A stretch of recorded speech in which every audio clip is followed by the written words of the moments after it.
Buenos días. El trabajo que vamos a presentar a continuación, Ejes urbanos, usos y actividad económica urbana a través de Google Places, es fruto de una investigación realizada en el contexto del grupo de investigación Mapping Game del área de urbanística y ordenación del territorio de la Universidad de Alicante.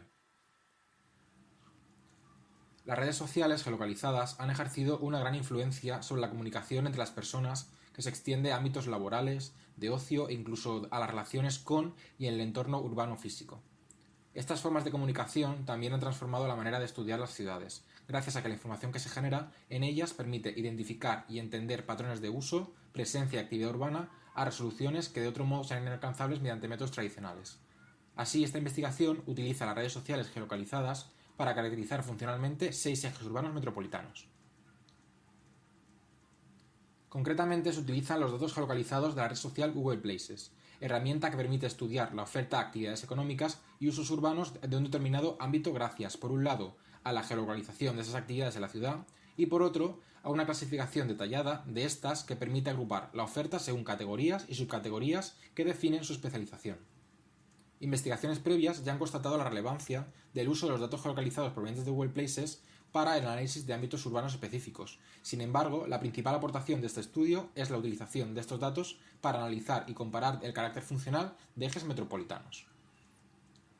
El proceso metodológico habitual para el trabajo con bases de datos de redes sociales geolocalizadas consiste en la obtención, selección de variables, verificación y validación, preprocesado, visualización e interpretación.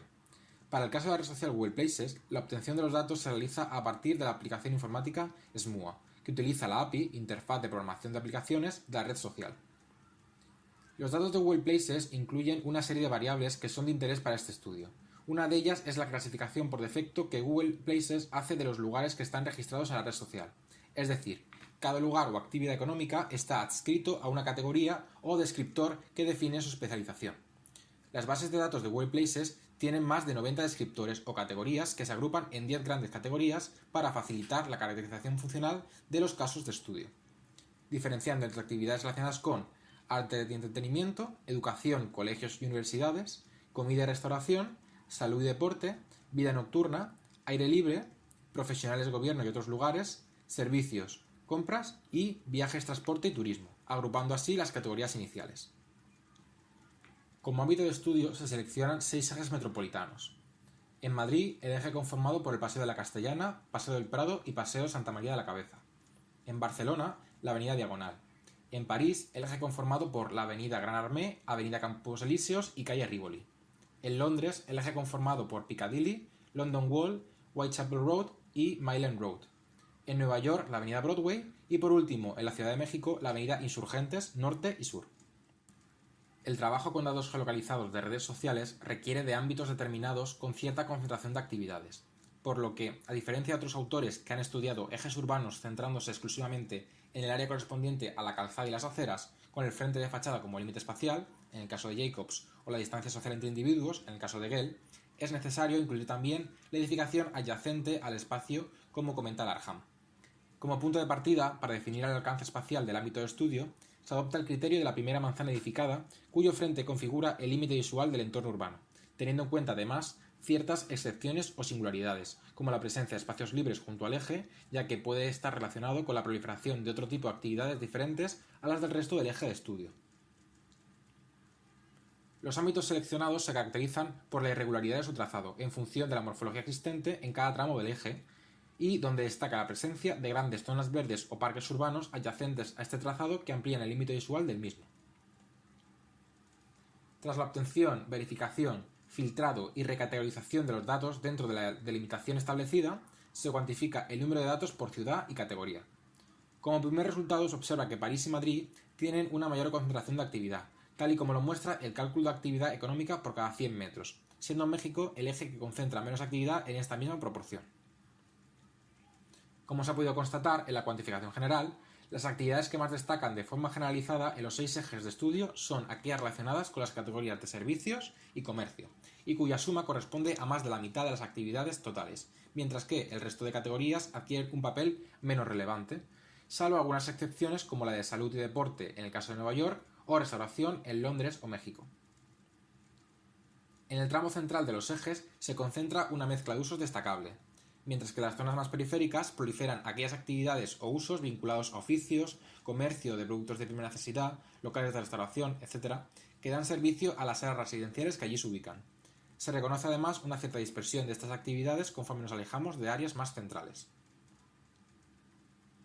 Si bien es cierto que la distribución de las actividades es en general homogénea, se ha podido identificar la presencia de áreas monofuncionales cuya actividad principal raramente admite otro tipo de usos y donde además existe una mayor concentración de datos, como por ejemplo áreas comerciales y de oficinas.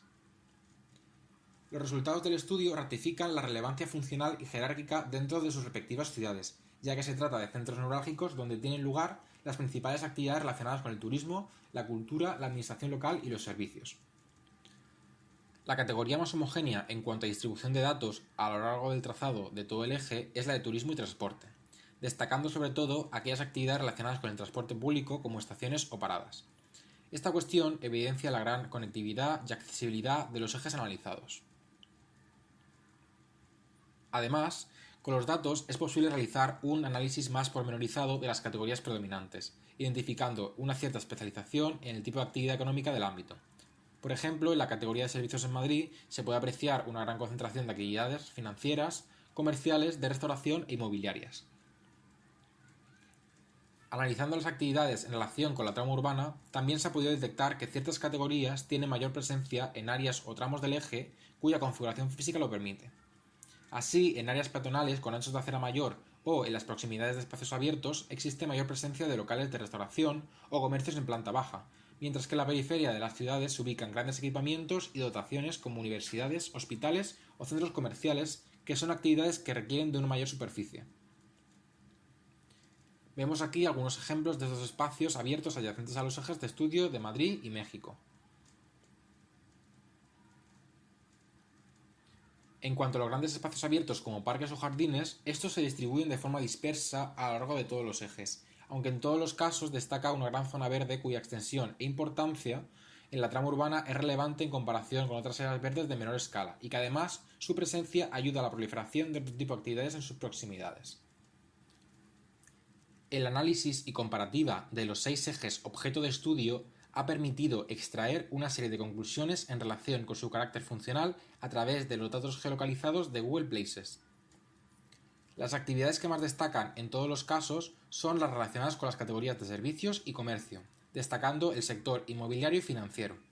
En general, todos los ejes constituyen el distrito financiero de sus respectivas ciudades. La distribución de actividades es homogénea a lo largo del trazado de los 6 ejes, y a pesar de que se detecten ciertas áreas monofuncionales, como vacíos, raramente aparecen casos de especialización de actividades, sino más bien mezcla y complementariedad de usos. Las actividades más relevantes se concentran en los tramos centrales de cada eje, existiendo una dispersión de datos hacia las áreas de la periferia. La conectividad, accesibilidad y relevancia en cuanto al flujo de estos ejes se ve reflejado en la homogeneidad de los datos relacionados con la categoría de transportes. La configuración física del espacio público, la proximidad de áreas verdes con gran relevancia dentro de la trama urbana o la superficie de ocupación son determinantes en la proliferación de ciertas actividades como el comercio, la restauración o los equipamientos. Estos patrones permiten afirmar que, a pesar de las diferencias geográficas, poblacionales o culturales, los 6 ejes comparten similitudes en cuanto a la jerarquía de actividades y su ubicación en relación a la trama urbana de cada una de las ciudades. El análisis a partir del uso de datos geolocalizados de redes sociales permite identificar rasgos comunes entre los 6 casos de estudio, que a priori no son tan evidentes. El uso y la aplicación de estas herramientas y métodos abre nuevos horizontes para el estudio de fenómenos urbanos, el diseño de futuras estrategias de adaptación y el planeamiento a diferentes escalas o aproximaciones. Muchas gracias por su atención.